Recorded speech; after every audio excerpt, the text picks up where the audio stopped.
Donc, bonjour à tous. Je pense que ça va être vraiment un partage riche. Il y a beaucoup de choses que j'ai envie d'aborder. Fait que ça risque d'être une vidéo un peu plus longue, c'est pour ça qu'il va être sur YouTube. Donc, premièrement, bonjour, je vous aime. Merci. Merci d'écouter, merci d'être là. Merci de vous offrir cet espace-là, ce cadeau-là, de juste vous ouvrir à ce qui est. Je vais un peu improviser sur ce qui vient. J'ai envie de parler un peu encore de l'over-spiritualité. J'ai envie de parler un peu de tout ce bel éveil-là qu'on est en train de vivre. C'est vraiment précieux, c'est vraiment beau. Puis j'ai l'impression de ce que je vois beaucoup dans mon entourage, c'est souvent quand on commence dans ce chemin-là, on a tendance à accumuler beaucoup de nouvelles connaissances, beaucoup de lumière. Donc on s'éveille, on s'ouvre face à plein de choses. Donc on devient conscient, on voit beaucoup de choses qu'on ne voyait pas avant. Fait qu'on se met à voir plein de choses en dehors de nous. Puis ça résonne aussi avec toutes les choses qu'on porte encore dans nous.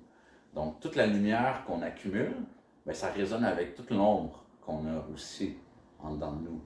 Puis là, on se retrouve un peu, à un moment donné, perdu entre ça, entre ce qu'on pense être, en ce qu'on pense vouloir devenir. Puis des fois, ça devient vraiment problématique. Puis on se perd dans notre propre schéma mental. Là, ça devient du mental spirituel, moi, comme j'aime ça appeler, de l'over-spiritualité. C'est là qu'on se met à fuir un peu notre mal-être. On se met à fuir un peu toute la noirceur, puis on développe une addiction, un réconfort vers cette lumière-là.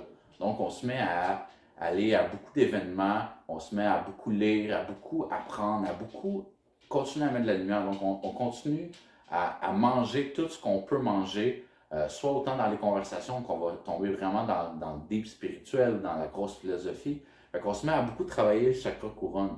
Puis c'est pas mauvais. Mais si, à la base, à l'opposé, notre chakra racine n'est pas assez développé, mais ça crée vraiment une dissonance. Puis c'est tellement réconfortant d'aller vers cette lumière-là, c'est tellement comme beau. Mais si après ça, on n'est pas capable de l'intégrer dans notre quotidien, dans notre routine, ben ça sert pas à grand-chose à part nous faire du mal. Parce que là, on se sent séparé en deux réalités. Entre ce qu'on a envie d'atteindre, mais ce qu'on est déjà. Ultimement, tout est un. OK? Ça, c'est un punch que je vous dévoile. Fait que c'est là un peu qu'on appelle le shadow work. C'est aller travailler dans l'ombre. OK? Fait qu'on accumule des grosses quantités de lumière dans nous, plein d'informations, plein de connaissances, mais tant que c'est pas expérimenté, c'est pas une sagesse. Donc, vraiment, la clé là-dedans, pour aller faire du shadow work, c'est pas focuser sur l'ombre, c'est pas focuser sur la lumière, c'est la voie du milieu. C'est faire ce qu'on n'a pas le choix de faire, mais en conscience. Je vais donner un exemple super simple. Ben, j'ai eu mon éveil, ok, je me rends compte qu'il y a de l'énergie, puis que je suis ci, je suis ça, mais il faut quand même que j'aille faire caca. Ok, mais on peut faire caca en conscience. On peut faire caca avec notre cellulaire, le cou comme ça, tout croche, puis je suis en train de Facebooker, puis de liker des posts Instagram.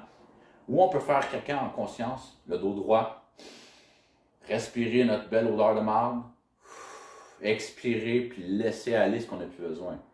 Donc, moi, c'est ça un peu la voie du milieu. On va toujours faire caca, on va toujours faire la vaisselle, on va toujours manger. Mais après ça, c'est comment qu'on le fait. Moi, c'est de même que je trouve qu'on intègre la lumière dans le concret, dans notre quotidien.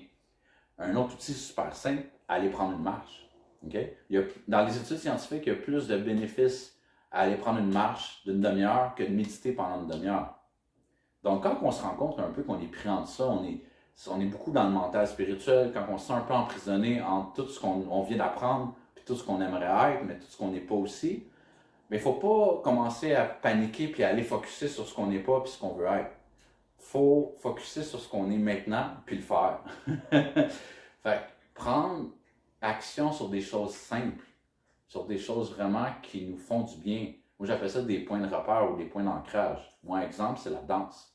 Dans le moment où je me sens un peu perdu, je me mets à danser, puis là, je reviens dans quelque chose de familier. Je reviens dans des pantoufles confortables que là, je ne suis pas en train de me juger. Je ne suis pas en train d'essayer d'être quelque chose d'autre. Je ne suis pas en train d'essayer d'être Jésus. Je ne suis pas en train de fuir le fait d'être diable. Tu sais. Je ne suis pas en train de fuir rien. Je suis en train d'être vraiment dans le moment présent, à juste profiter de la vie, à danser. Je suis. Ça, c'est chakra en bas, tu sais. Chakra racine. Donc, c'est un peu ça mon conseil, j'essaie c'est de ramener le fait d'être humain, le fait d'être un animal, le fait d'être simple, le fait de devoir manger. Après ça, quand on a un éveil, on mange en conscience, on cuisine en conscience, on ne mangera peut-être plus les mêmes choses, comment qu'on cuisine, pourquoi on cuisine. Après ça, on doit prendre aussi soin de notre corps, parce que notre corps, c'est une belle grande antenne qui reçoit toute cette lumière-là, qui reçoit toute cette conscience-là. Puis il y a beaucoup de processus chimiques qui se passent dans notre cerveau. Il y a un paquet d'hormones qui sont liées au fait qu'on se sent bien. Donc, on ne peut pas baser sur le mental à forcer à être dans le cœur. Ça, j'ai tellement entendu souvent. Ah, sois dans le cœur. Dude, je peux pas forcer à être dans le cœur.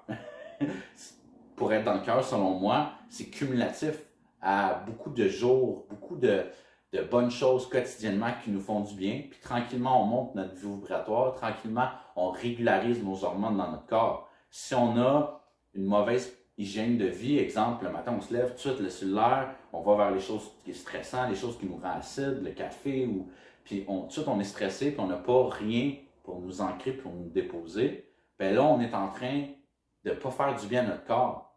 On n'a pas les bons niveaux d'hormones dans notre corps pour que la connexion dans le cerveau, les neurones, se fasse bien. Fait que là, si en plus, dans cette mauvaise connexion-là, puis dans cette un peu instabilité-là chimique, hormonale dans notre corps au complet, si on essaie de faire du travail spirituel, ben on n'a pas l'antenne qui est capable de recevoir ce courant-là. Puis ce courant-là va juste brûler encore plus, va nous amener encore plus loin au lieu de nous faire du bien, au lieu de nous guérir. Puis ça, moi, je l'ai vécu souvent dans ma vie. Plein de fois, quand j'avais des élans de...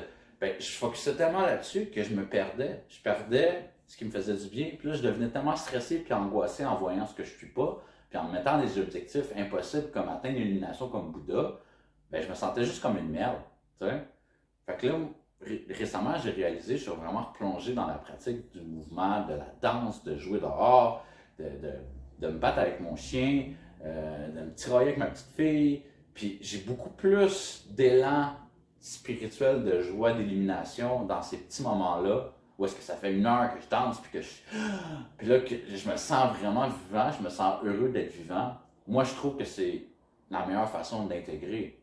Parce que là, concrètement, j'existe pour vrai, je vis pour vrai, je respire, je pète, je rote, je m'amuse, je suis vraiment ici. Là, la lumière, elle vient faire son travail, puis les hormones dans mon cerveau, dopamine, sérotonine, endorphine, toutes ces hormones-là qui sont nécessaires, ben, je m'arrange pour faire des pratiques qui génèrent ça. Avant d'aller méditer, avant d'aller vers le spirituel, avant d'aller lire des choses qui peuvent m'amener aïe. C'est vraiment trouver cet équilibre-là. Parce que je crois qu'on est beaucoup en quête de sommet, on est en quête du top de la montagne, puis on veut se rendre là. Mais j'ai l'impression que plus qu'on devient une vallée, plus qu'on fait juste s'ouvrir à ce qui est déjà là. T'sais, on n'a pas un marathon à faire avant d'atteindre l'illumination. Au contraire, c'est pas un objectif en soi. Tant qu'à moi, on est déjà tout éliminé. Puis après ça, il faut juste exister au travers de ça. Puis comment exister?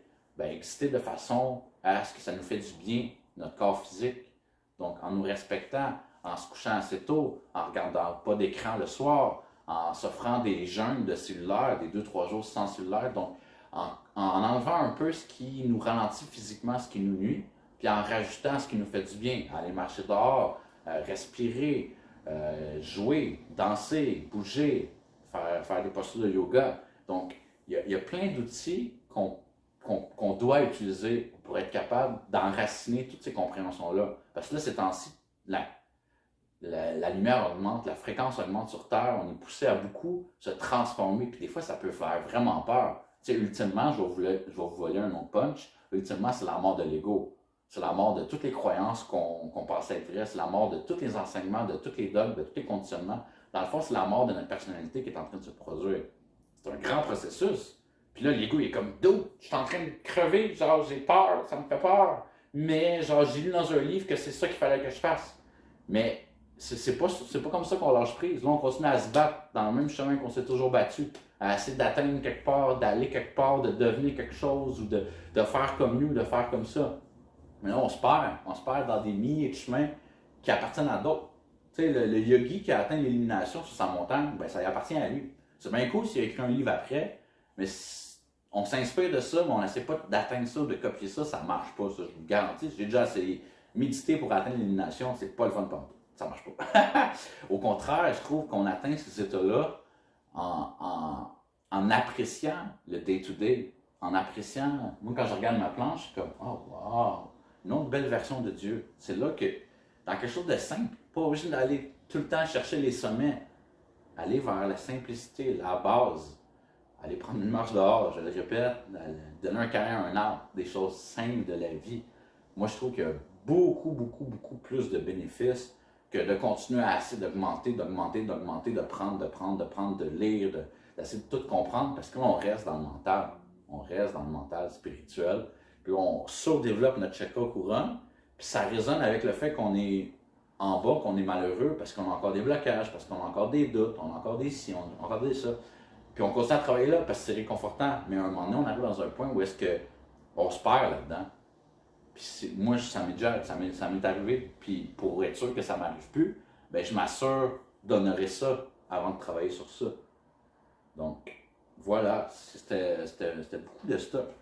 J'aimerais ça conclure avec une petite technique que je me rends compte qui est vraiment puissante. Puis c'est drôle parce que j'ai commencé à voir cette technique-là un peu approchée différemment. Puis surtout de façon historique. Jésus disait genre, il faut mourir pour mieux renaître. En tout cas, moi, comment j'expérimente ça, c'est que je m'accorde sporadiquement quand je ressens le besoin. J'essaie quotidiennement. Je me laisse mourir. Ah, me laisser mourir, ça peut avoir l'air hard. Mais pour moi, c'est quoi me laisser mourir? C'est que après toute ma pratique, après ma journée, je m'accorde un moment dans mon lit, je me couche sur le dos. Puis là, je m'accorde l'espace de plus rien devoir à personne, de plus me raconter d'histoire, de plus avoir envie de faire de quoi, de plus être en retard quelque part, de plus avoir des factures à payer, de plus devoir aller faire l'épicerie, de plus être encore triste de quand j'étais jeune parce que j'ai pas eu assez d'amour. Fait que je m'arrange pour pas, on peut pas faire la paix avec tout ça d'une shot. Mais moi, ce que je pense qu'on peut faire, c'est un peu se foutre de tout ça. C'est un peu la magie du lâcher-prise. Quand ils disent lâcher-prise, ouais, comment lâcher-prise? Ben, toutes les idées qui pop, tu te mets une demi-heure dans ton cellulaire, puis tu te dis, dans une demi-heure, je meurs. Wow! Fait que pendant ta demi-heure, à chaque fois qu'il y a une idée qui te vient de genre, hey, hier, hey, j'ai pas dit ça à lui, hey, il faudrait que je fasse ça, on s'en calisse, on meurt dans une demi-heure. Fait que pour moi, je trouve que c'est une technique extrêmement puissante parce que ça nous permet d'aller rapidement dans un lâcher-prise absolu, de genre, hey, je me fous de tout. Je me fous de tout. J'ai plus besoin d'appeler personne, j'ai plus besoin de parler à personne, j'ai plus besoin de rien faire. J'ai plus besoin de performance, j'ai pas besoin de payer mon loyer. En ce moment, je me donne une demi-heure où est-ce qu'il n'y a plus rien que j'ai besoin. Mon pipi est fait, j'ai mangé, j'ai bougé, j'ai fait mes affaires. Là, c'est un moment sacré où est-ce que je meurs. Puis dans cet espace-là, de lâcher prise un coup, que l'ego, il te ramène plein de il faudrait que, ah, t'es pas supposé, ah, tu devrais faire ça, puis toutes ces affaires-là. Puis là, tu te dis, d'où je m'en fous, je meurs. Fait que là, tu laisses tout ça aller. Puis il se passe une magie à un moment donné, que là, il n'y a plus grand-chose qui vient t'emprisonner. Il n'y a plus grand-chose qui revient comme te perturber, parce que t'es comme, je m'en fous, et nous, je meurs. Puis dans ce moment-là, pour moi, c'est le plus grand contact que j'ai avec le divin. Je ressens cette énergie-là, je ressens toute cette connexion-là. Puis ce genre de don't care-là, I don't care de l'univers, parce qu'en étant éternel, on s'en fout. Genre. Fait que les petites affaires qui nous bug, un coup qu'on est capable de les tasser, juste momentanément, parce qu'on va devoir les régler, ces choses-là. Mais au lieu que ce soit genre un bordel qui soit comme incommensurable, puis que ce soit tellement intimidant, on arrive à se foutre ça d'une shot, aller dans un état où est-ce qu'on est capable de trouver une paix, une connexion avec soi-même, puis un genre une relaxation, une vraie relaxation, tu sais. Parce que même moi, des fois, je médite, puis pendant ma heure, une méditation, c'est juste mon mental qui continue à jaser. Jusqu'à temps que je trouve cette technique-là, de genre, hey, on meurt, là. On s'en fout de tout, il n'y a plus rien qui existe. Puis après plusieurs minutes, des fois, ça peut prendre la demi-heure au complet, puis tu n'as pas fini ton processus de mort. C'est pas grave, on recommencera demain, une autre journée pour mourir, une autre journée pour vivre. Mais quand on arrive à le faire assez quotidiennement, puis se libérer de ça, ben, on arrive à atteindre un état rapidement de se foutre de tout.